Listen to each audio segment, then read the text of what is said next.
오늘 말씀은 신명기 28장 1절부터 19절까지입니다.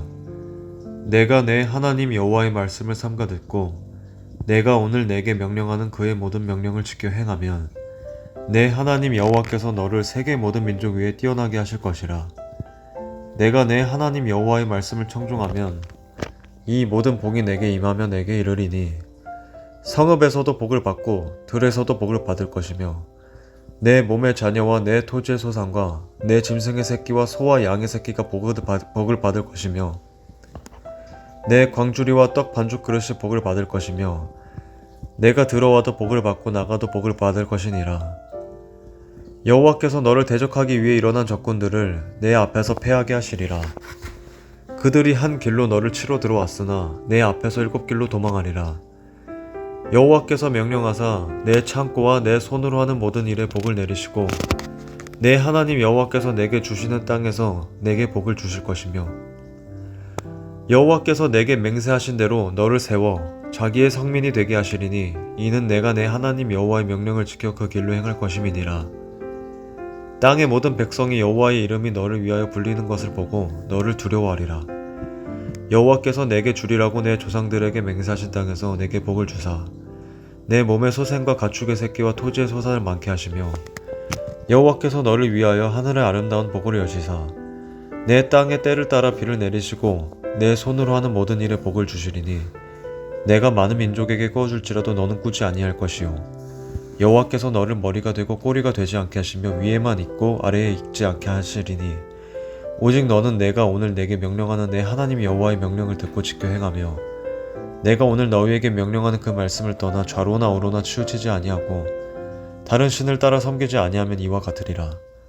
내가 만일 내 하나님 여호와의 말씀을 순종하지 아니하여 내가 오늘 내게 명령하는 그의 모든 명령과 규례를 지켜 행하지 아니하면 이 모든 저주가 내게 임하며 내게 이를 것이니 내가 성읍에서도 저주를 받으며 들에서도 저주를 받을 것이요 또 내 광주리와 떡 반죽 그릇이 저주를 받을 것이요 내 몸의 소생과 내 토지의 소산과 내 소와 양의 새끼가 저주를 받을 것이며 내가 들어와도 저주를 받고 나가도 저주를 받으리라.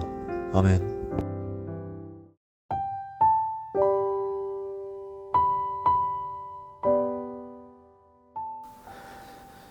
오늘 본문은 하나님의 말씀에 순종할 때 받게 되는 복과 불순종했을 때 받게 되는 저주를 말씀합니다. 하나님 말씀 잘 들으면 복을 받고 불순종하면 저주를 받는다. 이것이 많은 그리스도인들의 생각이고요. 특히 오늘 본문 같은 곳에서 발견되는 명제입니다. 가장 중요한 건 복이란 무엇일까 하는 거겠죠. 그걸 또 알아야 하나님께 저주받는다는 건 무엇을 의미할까 하는 것도 알 수가 있습니다. 우리가 가장 먼저 떠올리게 되는 복은 물질의 복일 것입니다. 명예의 복이나 건강의 복도 따라오겠죠.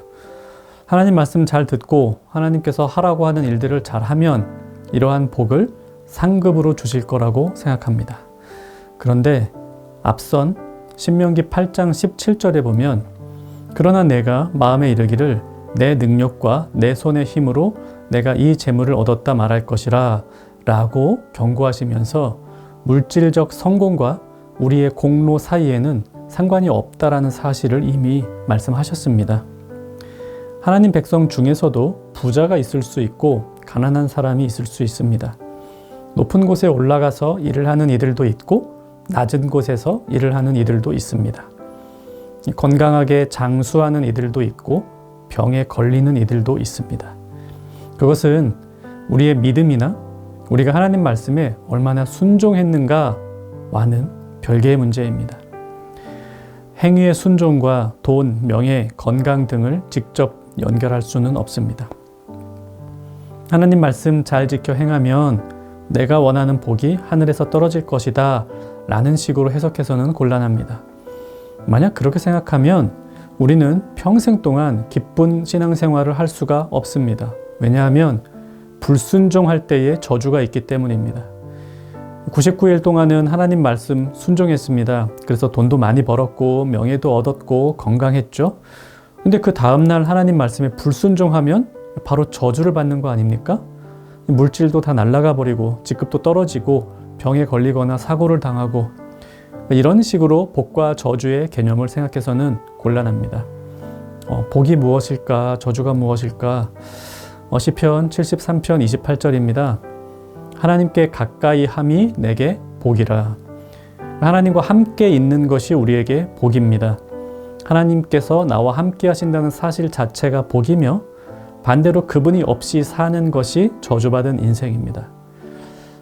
근데 이렇게만 생각하면 기독교 신앙이 너무 재미가 없나요? 막 잘하면 막 상 주고 못하면 막 벌 주고 막 이래야 신앙생활이 활기차게 될까요? 신앙생활의 중심에는 경쟁이 아니라 사랑이 있습니다. 신앙생활의 핵심에는 상급이 아니라 하나님 그분이 계십니다. 이 두 사람이 사랑해서 결혼을 했는데 연봉이 삭감되거나 승진해서 누락되거나 병에 걸리면 곧바로 이혼을 합니까? 만약 그렇다면 처음부터 조건을 보고 결혼을 한 것이지 사랑해서 결혼한 건 아닙니다. 우리가 하나님을 믿는다는 것은 어떤 상을 바라고 믿는 것이 아니라 하나님을 사랑하고 그분과 함께하기 위해서입니다. 그것이 복입니다. 이런 생각을 가지고 본문을 보면요. 먼저 복을 받는 범위에 대해 3절부터 6절까지 말씀합니다. 3절에서는 어떤 장소에 있든 복을 받을 것이라고 약속합니다. 성읍에서도 복을 받고 들에서도 복을 받고 4절과 5절 소유의 복을 말합니다. 자녀, 토지, 소산, 가축, 음식 등등. 6절은 활동에서의 복입니다. 들어가도 복을 받고 나가도 복을 받고. 즉 하나님 말씀에 순종하며 그분의 말씀을 따르는 이들은 어디에 있든 하나님이 함께 하시며 그가 가진 모든 소유를 주관해 주시고 그가 하는 모든 활동에 역사하십니다. 이것이 복된 사람의 모습입니다. 7절과 8절은 외부의 대적으로부터 보호해 주시는 복을 말합니다. 이 말은 내가 싫어하는 회사 부장님으로부터 혹은 깐깐한 교수님으로부터 보호해 주신다는 의미로 적용해서는 곤란합니다. 우리를 적대하고 우리를 죽이려 하는, 그래서 우리를 하나님으로부터 떨어뜨리려 하는 사탄에게서 우리를 보호해 주신다는 의미로 적용해야 하겠습니다. 하나님과 함께하는 이 복은 또한 흘러간다 혹은 퍼진다라는 특성을 가집니다. 그래서 9절과 10절 말씀 보면 우리가 하나님과 함께함을 보고 이웃들이 하나님의 이름을 알게 됩니다. 이 말은 교회 다니면 돈을 잘 벌더라, 새벽기도 나갔더니 애가 좋은 대학에 갔더라, 이런 식의 모습을 통해 이웃에게 하나님을 알린다는 뜻이 아니겠죠.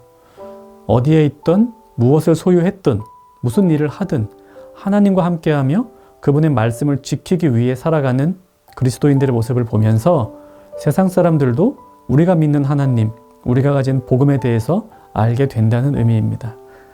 저 사람들은 그래서 저렇게 사는구나, 믿음이라는 게 저런 거구나, 이렇게 알게 되는 것이죠. 이웃들에게 보여주는 하나님 백성의 구체적인 모습, 아마도 사랑과 정의 같은 덕목으로 대표되지 않을까요? 하나님이 우리를 사랑하시니 우리도 그분을 사랑하고 이웃을 내 몸과 같이 사랑합니다.